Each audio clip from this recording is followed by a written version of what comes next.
जो टॉपिक हम ले रहे हैं ऑप्टिक्स वाले चैप्टर में, उसका नाम है क्या? रिफ्रैक्शन यानी कि अपवर्तन। तो देखो इससे पहले हमने क्या पढ़ा? रिफ्लेक्शन। तो रिफ्लेक्शन में क्या होता है कि कोई लाइट रे आती है, टकराती है और टकरा के वापस इसी मीडियम में लौट के आ जाती है, यानी प्रकाश की किरण इस तरह से आएगी, टकराएगी, वापस इसी माध्यम में लौट के आ जाएगी। ठीक, लेकिन अब नेक्स्ट क्या है? रिफ्रैक्शन यानी कि अपवर्तन। तो देखिए इसके अंदर क्या होता है रिफ्रैक्शन। देखो जैसे मान लीजिए कि ये एक बाउंड्री है, ठीक, और यहाँ पर जो है वो है आपका मीडियम 1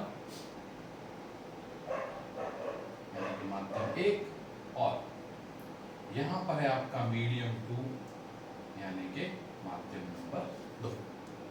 क्लियर? ठीक, अब क्या होगा? अब यहाँ पर ऐसे लाइट रे आएगी, ठीक है, और इस तरह से लाइट रे आई, प्रकाश की किरण आई, ठीक है। अब अगर ये वाला मीडियम और ये वाला मीडियम सेम रहता तो क्या होती कि ये वाली लाइट ऐसे एकदम सीधी चली जाती। समझ आया ना? मतलब अगर यहाँ पे कुछ भी चेंज नहीं होता तो ये लाइट एकदम कैसी जाती? सीधी जाती, प्रकाश किरण एकदम कैसी जाती? सीधी चली जाती। लेकिन जैसे ही इस मीडियम से आप इस मीडियम में गए तो लाइट रे ऐसे नहीं जाएगी, ये अपने रास्ते से क्या हो जाएगी? हट जाएगी। अपने रास्ते से क्या हो जाएगी? हट जाएगी। तो देखो हटने को इंग्लिश के अंदर टर्म में वो होता है डेविएट। क्या हो जाएगी इंग्लिश के अंदर? वो डेविएट हो जाएगी, अपने रास्ते से हट जाएगी। तो इस ये वाली जो इंसिडेंट हुआ, ये वाला जो घटना हुई, इसको अपन क्या कहते हैं? रिफ्रैक्शन यानी कि अपवर्तन। ठीक है, तो अब देखो लाइट दो तरह से हट सकती है इस रास्ते से, कि या तो वो इधर चली जाए और या वो इधर चली जाए। अब इधर जाएगी, ये डिपेंड करेगा कि मीडियम 1 और मीडियम 2 आपस में किस तरह से रिलेटेड है, क्या संबंध है इन दोनों के बीच में। तो डायरेक्ट अपन नहीं कह सकते कि इधर जाएगा, लेकिन फिर भी एक बार के लिए मैं मान लेता हूँ कि ये लाइट रे इधर आएगी। ठीक है, अब जो इधर जाएगी अपन बाद में देख लेंगे। ठीक है, तो देखो, तो उसका मतलब है कि रिफ्रैक्शन यानी कि अपवर्तन क्या हुआ, तो गौर से सुनिए कि जब लाइट रे, प्रकाश की किरण एक मीडियम से दूसरे मीडियम में जाती है तो वो अपने रास्ते से डेविएट हो जाती है। ये जो चीज हुई इसे अपन क्या कहते हैं? रिफ्रैक्शन। हिंदी में सुनिए कि जब प्रकाश की किरण एक माध्यम से दूसरे माध्यम में जाती है तो ये अपने पथ से क्या हो जाती है? विचलित हो जाती है। यह घटना क्या कहलाती है? अपवर्तन कहलाती है। समझ आ गई नहीं चीज? अपवर्तन का मतलब क्या हुआ कि एक मीडियम से दूसरे मीडियम में जाओगे, एक माध्यम से दूसरे माध्यम में जाओगे तो आप अपने रास्ते से क्या हो जाओगे? हट जाओगे। ये वाली चीज क्या कहलाती है? रिफ्रैक्शन यानी कि अपवर्तन कहलाती है। ठीक है, तो ये तो क्या हुई? रिफ्रैक्शन यानी कि अपवर्तन की डेफिनेशन हुई। समझ में आ गया? बहुत ही आसान है, कोई दिक्कत नहीं। अब गौर से देखो ये वाली जो लाइन बनाई, जो क्या है? देखो ओके, पहले गौर से ये चीज क्या है? ये क्या है? एक ऐसी बाउंड्री है, ठीक है, यानी ये क्या है? एक तरह से दोनों माध्यमों को पृथक करने वाली ये सतह है। ठीक है, ये जो बाउंड्री है ये क्या कर रही है? इस मीडियम को और इस मीडियम को अलग अलग कर रही है। ध्यान देखो, जब भी जैसे मान लो कि नीचे ऊपर देखो, ऊपर क्या होती है? एयर। नीचे क्या होता है? वाटर। अगर हम कहीं पे पानी भरते हैं तो क्या होता है? ऊपर की तरफ एयर होती है, नीचे वाटर होता है। तो एक ऐसी बाउंड्री होती है जो एयर और वाटर के बीच में होती है, तो ये इस तरह से क्या है? वो एक बाउंड्री। ठीक है, यानी देखो अगर एकदम परफेक्ट इसकी डेफिनेशन देखेंगे तो क्या होगा? गौर से देखना कि जब कोई लाइट रे किसी एक मीडियम से दूसरे मीडियम में जाती है तो वो उन दोनों मीडियम को अलग अलग करने वाली बाउंड्री पर अपने पाथ से क्या हो जाती है? डेविएट हो जाती है। ठीक है, इसे अपन क्या कहेंगे? रिफ्रैक्शन। हिंदी में गौर से सुनना, जब कोई प्रकाश की किरण एक माध्यम से दूसरे माध्यम में जाती है तो यह माध्यमों को पृथक करने वाली सतह पर अपने पथ से क्या हो जाती है? विचलित हो जाती है। यह घटना क्या कहलाती है? अपवर्तन कहलाती है। तो ये जो डेफिनेशन है ये परफेक्ट डेफिनेशन है। पहले वाली 95% थी और ये वाली 100% क्या है? करेक्ट है। ठीक है, चलिए आगे देखिए। ये वाली जो लाइन है जो इस बाउंड्री के क्या है? परपेंडिकुलर है, लंबवत है, ये कहलाती है क्या? नॉर्मल यानी कि अभिलंब। ठीक है, देखो ये वाली लाइट आई है तो इसको अपन क्या बोलेंगे, इंसिडेंट रे, यानी कि आपतित किरण।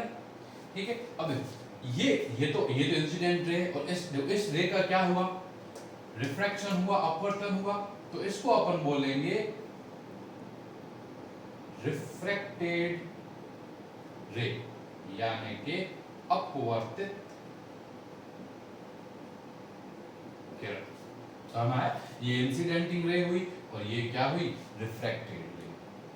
ठीक है, अपवर्तित किरण। अब अपवर्तित देखो, इंसिडेंटिंग रे और नॉर्मल के बीच का जो ये वाला एंगल होता है इसको अपन क्या कहते हैं, आई, और रिफ्रैक्टेड रे यानी कि अपवर्तित किरण और नॉर्मल के बीच का जो ये वाला एंगल होता है ये क्या कहलाता है, आर।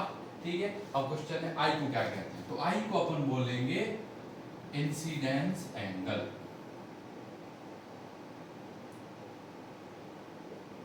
यानी कि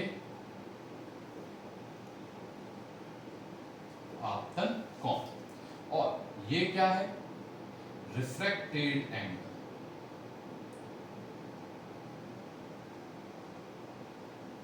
यानी कि अपवर्तन कोण। क्लियर हुई ये चीज? ठीक है, तो देखो ये क्या हुए, सारे के सारे इसमें कन्वेंशन हुए। अब अपन देखते हैं कि लॉज ऑफ रिफ्लेक्शन क्या होते हैं, यानी कि अपवर्तन के नियम। अब हम देखते हैं, ये सब अपन ने पढ़ लिया क्या होता है, रिफ्रैक्शन क्या होता है। अब हम देखते हैं कि laws of refraction, not reflection. ठीक है, लॉज ऑफ रिफ्रैक्शन यानी कि अपवर्तन के नियम क्या होते हैं। ठीक है, तो देखो पहला जो लॉ है वो क्या है, पहला नियम क्या है, तो देखो पहला जो है लॉ ये है कि इंसिडेंट रे, रिफ्रैक्टेड रे और नॉर्मल तीनों एक ही प्लेन में होते हैं। हिंदी में कि आपतित किरण, अभिलंब और अपवर्तित किरण तीनों एक ही तल में होते हैं, यानी कि हम क्या बोलेंगे कि इंसिडेंट रे, नॉर्मल और रिफ्रैक्टेड रे, ठीक है, ये क्या होंगे, इन अ प्लेन, एक ही प्लेन में होंगे। ठीक है, हिंदी में क्या होगा कि आपतित किरण,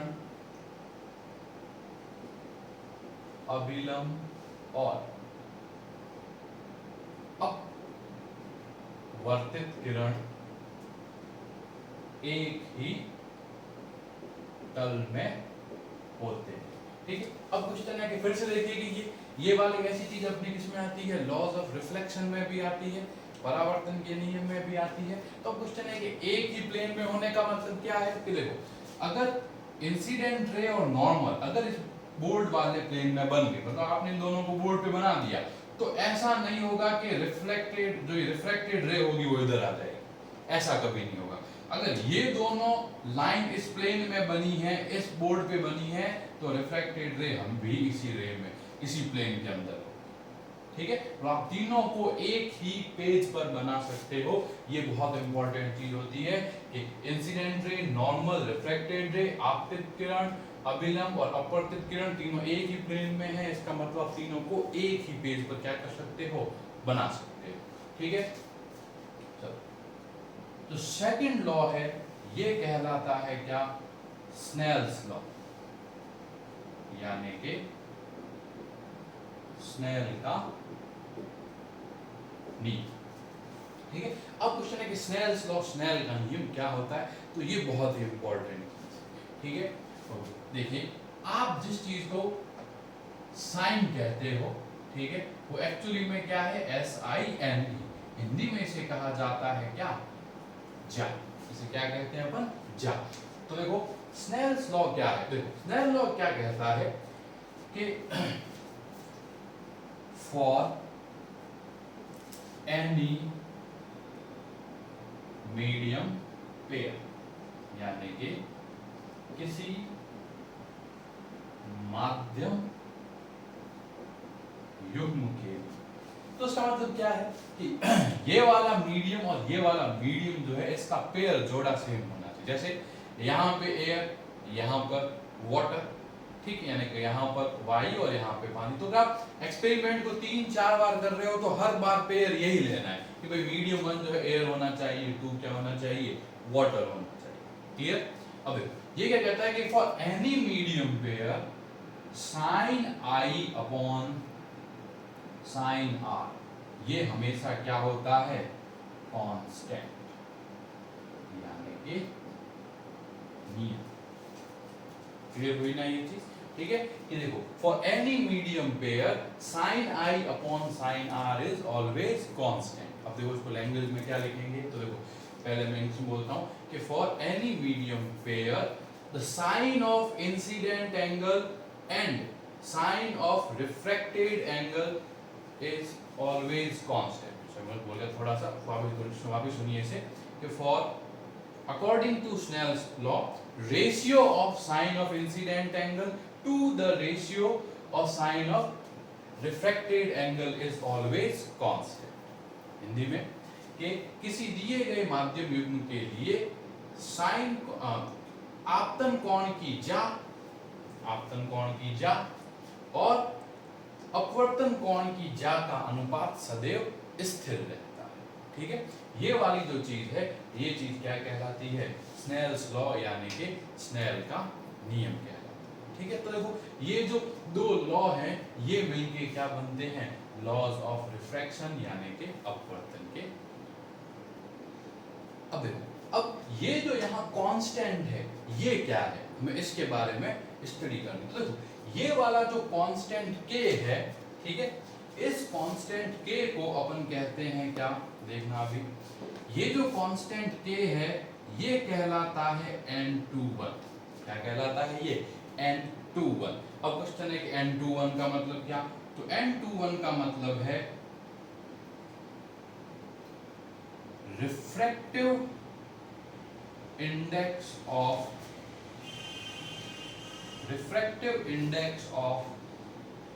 medium 2 with respect to medium 1। Hindi में से बोलेंगे माध्यम 2 का माध्यम 1 के सापेक्ष अपवर्तना। ठीक है, यानी ये जो k है ये क्या कहलाता है, n21। इसे बोलेंगे अपन refractive index of medium 2 with respect to medium 1, यानी कि माध्यम 2 का माध्यम 1 के सापेक्ष अपवर्तनांक। तो इस हिसाब से देखो स्नेल्स लॉ क्या बना, परफेक्ट। स्नेल्स लॉ बना sine i upon sine r is equal to n21। ठीक है, ये क्या बना, sine i upon sine r is equal to n21। ठीक है, चलिए इस लेक्चर को कंटिन्यू करते हैं और ये देखते हैं कि आखिर इस रिफ्रैक्टिव इंडेक्स का मतलब क्या होता है। ठीक है, तो देखते हैं क्या है।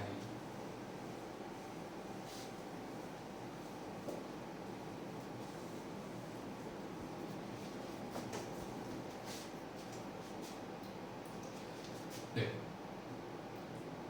n21 यानी कि refractive index of medium 2 with respect to medium 1। ठीक है, यानी कि माध्यम 2 का माध्यम 1 के सापेक्ष अपवर्तन। समझ आई? ठीक है, तो ये क्या है, n21 refractive index of medium 2 with respect to medium 1, यानी कि माध्यम 2 का माध्यम 1 के सापेक्ष अपवर्तनांक। और इसका मतलब होता है n21 का कि speed of light in medium 1 upon speed of light in medium 2। ठीक है, हिंदी में माध्यम 1 में प्रकाश की चाल अपॉन माध्यम 2 में प्रकाश की चाल। तो एक तरह से ये क्या रहता है, रिफ्रैक्टिव इंडेक्स एक ऐसा नंबर है जो दो मीडियम्स के अंदर लाइट की जो स्पीड है उसका रेशियो बताता है। समझ आ गई ना चीज, मतलब मीडियम 2 का मीडियम 1 के रेस्पेक्ट में रिफ्रैक्टिव इंडेक्स यानी कि अपवर्तनांक क्या होगा कि भाई मीडियम 1 में स्पीड की लाइट की स्पीड क्या है डिवाइडेड बाय कि मीडियम 2 में लाइट की स्पीड क्या है। याद रखना, देखो n21 होगा तो 2 नीचे आएगा, 1 क्या होगा ऊपर आएगा। ठीक है, अब देखना, अब अगर मीडियम 1 जो है वो क्या हो जाए, मतलब आपका जो m1 है वो क्या हो जाए एयर, यानी कि माध्यम 1 क्या हो जाए आपका वायु हो जाए, यानी जो मीडियम 1 है वो क्या हो जाए आपका एयर। तो ऐसी कंडीशन के अंदर अपन जो है इसको क्या बोलते हैं, सिर्फ और सिर्फ कि refractive index of medium m। मतलब अब देखो refractive index of medium m का मतलब ये है कि भाई देखो पहली बात तो कंपैरिजन करना है। जैसे मान लो ये मीडियम हो गया अपना वाटर या फिर ग्लास, मतलब या तो पानी हो गया या फिर कांच हो गया। तो ऐसी कंडीशन में जो दूसरा मीडियम है, जब आपको कुछ नहीं दे रखा कि दूसरा मीडियम कौन सा है, तो जो मीडियम 1 होगा उसको अपन हमेशा क्या मानेंगे, अपन एयर मानेंगे। आगे ये चीज समझ। तो देखो refractive index of medium m का मतलब क्या हुआ, यानी कि nm। ठीक है, nm का मतलब क्या हुआ कि speed of light in air upon speed of light in medium, यानी कि वायु में प्रकाश की चाल अपॉन माध्यम में प्रकाश की चाल। क्लियर है ये चीज? ठीक है, देखो अगर मान लीजिए कि आपको सिर्फ ये बोला है, ये सिर्फ ये बोल रखा है कि refractive index of medium m, यानी m कुछ भी हो सकता है। ठीक है, तो सीधी सी बात ये है कि रिफ्रैक्टिव इंडेक्स ऑफ जो मीडियम होगा उसका मतलब ये है कि speed of light in air upon speed of light in this medium. ठीक है, अब दूसरा मीडियम कुछ भी हो सकता है, लेकिन जो m1 होगा वो हमेशा क्या होगा, एयर होगा। तो गौर से देखो, अगर मैं ये पूछूं कि n1 क्या होगा, n1 का मतलब क्या हुआ, n1 का मतलब ये हुआ कि speed of light in air upon speed of light in medium 1। यही हुआ। फिर देखो n1 मतलब पहले मीडियम का रिफ्रैक्टिव इंडेक्स, n1 का मतलब क्या हुआ, रिफ्रैक्टिव इंडेक्स ऑफ मीडियम 1। तो देखो रिफ्रैक्टिव इंडेक्स ऑफ मीडियम 1 क्या हुआ कि speed of light in air upon speed of light in medium 1। इस तरह से देखो कि n2 क्या हुआ, तो ये हुआ speed of light in air upon speed of light in medium 2।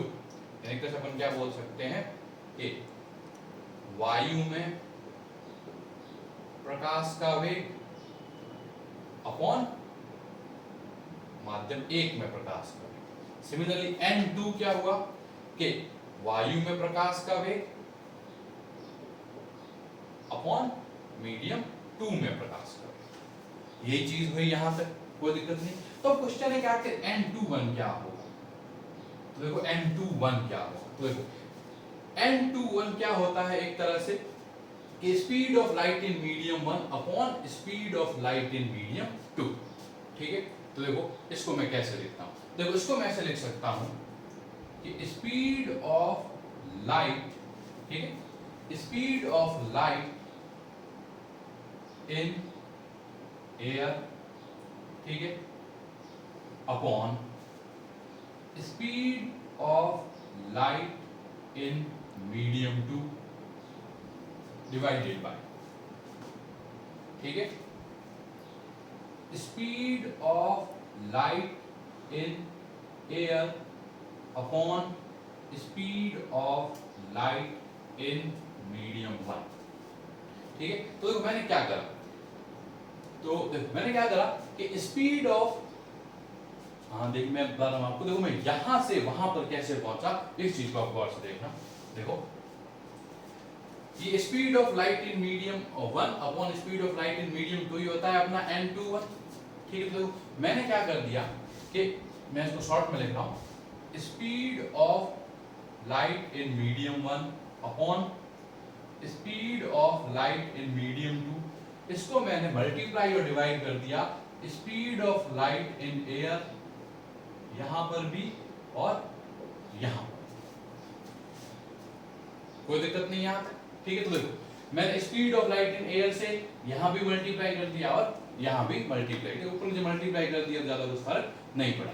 अब देखो, अब मैंने क्या करा इस चीज को, ये देखो speed of light in air upon medium 2, इसको तो मैंने यहां लिख दिया, कोई दिक्कत नहीं। अब देखो अब ये यहां पे क्या हो रहा है, मान लो कि ये A है, ये B है, ये C है, ये D है, तो देखो मैंने इसको ऐसे लिख दिया, ये अपना क्या था AC अपॉन DB था। ठीक है, तो देखो मैंने इसको क्या लिख दिया CD, तो देखो ये इस चीज को मैं A बोला, ये C हुआ, ठीक है, ये B हुआ और ये D, तो देखो मैं इसको ऐसे लिख सकता हूं C अपॉन D, कोई दिक्कत नहीं। देखो ये एक तरह से है क्या, ये है A into C upon D into B।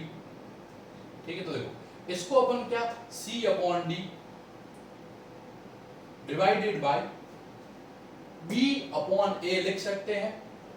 Yes, क्यों? क्योंकि जब ऊपर जाएगा तो क्या होगा, उल्टा होके मल्टीप्लाई हो जाएगा, ये रूल होता है, अपने को पता है फ्रैक्शन को डिवाइड करने का। तो देखो मैंने यही करा कि speed of light in air upon speed of light in medium 2 upon speed of light in air upon speed of light in medium 1। तो आप गौर से देखो, ये वाली जो चीज है ये क्या है n2 है या नहीं, ये चीज, ये वाली चीज क्या है n2, और गौर से देखिए ये क्या है n1, यानी एक तरह से n21 किसके बराबर हुआ, n2 अपॉन n1 के, यानी कि refractive index of medium 2 with respect to medium 1 क्या होता है कि refractive index of medium 2 upon refractive index of medium 1, और ये किसके रेस्पेक्ट में है, ये किसके साथ कंपैरिजन करके निकाला गया है, एयर के साथ, यानी कि y।